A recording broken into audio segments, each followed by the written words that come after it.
I'm Zoe Sheridan in sunny Brisbane with our State Minister for Housing, and I'm going to try and get this right, our State Minister for Housing and Community Services and Women, yes, and Acting Minister for Natural Resources and Mining. That's tick, it. tick, That's Karen it. Struthers. Welcome. Hello, it's great to see you, Zoe. Growing up in Brisbane, how old were you when you decided to get into politics? Was it a natural transgression, or was it something you always wanted to do? Not at all, really. I was a social worker and knocking on the doors of government members trying to get changes happening. It's often like not your aspiration to get into politics, but it's because there is so much red tape and you think, well, I'm going to make the change myself, which is a great thing. It's a good attitude, and not many people have that. Like, people are pretty indifferent about politics, and it's not scary. It's so important that people have their say. Yet our democracy is left in the hands of a few people, really. A few elected people kind of run the show. Yeah. And I'm one of them at the moment in Queensland. But I really urge people to get in and have their say.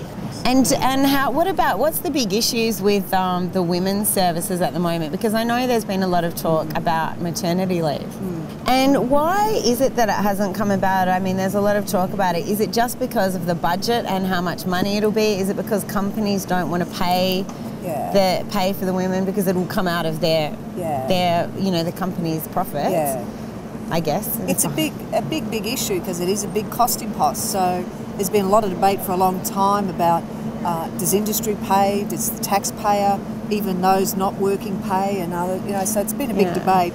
But we're getting close to resolution. There's widespread community support for it, and it'll be great to see it introduced right across the board. Yeah, because there was an article in one of the Australian papers today where Family First Senator Steve Fielding, yes, Steve Fielding, Mr. Fielding has suggested that some women would rot the system by getting the paid maternity leave and then having a late-term abortion. And I just found that so disgusting and outrageous. Yeah. And I just thought, shut up. Well, I share your sentiment. It's outrageous. It's absolutely disgusting. And we talked about politics earlier. Some people just shouldn't be in politics. And he is one of them. Like, he has got the most disgusting, outrageous attitudes. And how dare he, as a man, make that call in relation to women? I urge him to try and have a baby. I urge him to understand what's involved in having a baby and all those involved in emotional decisions. In having an abortion as well is a very emotional thing. So anyway, we'll talk about something happier now. You have a child. Yes, I've got a lovely boy called Alexander who's 4, ready for prep next year. We have a system in Queensland of a prep year before the grade 1, and he's so excited about that. Like, even at childcare at the moment, they dress them up in their uniforms and things. Not the they've got this little set of dress-up uniforms, and they pretend they're going to school. Yeah. And his socks and his shoes and his shirt, and he just thinks he's pretty smooth. Oh, thank you so much for talking to us today. I want to end on that positive note. Okay. Because it was so great.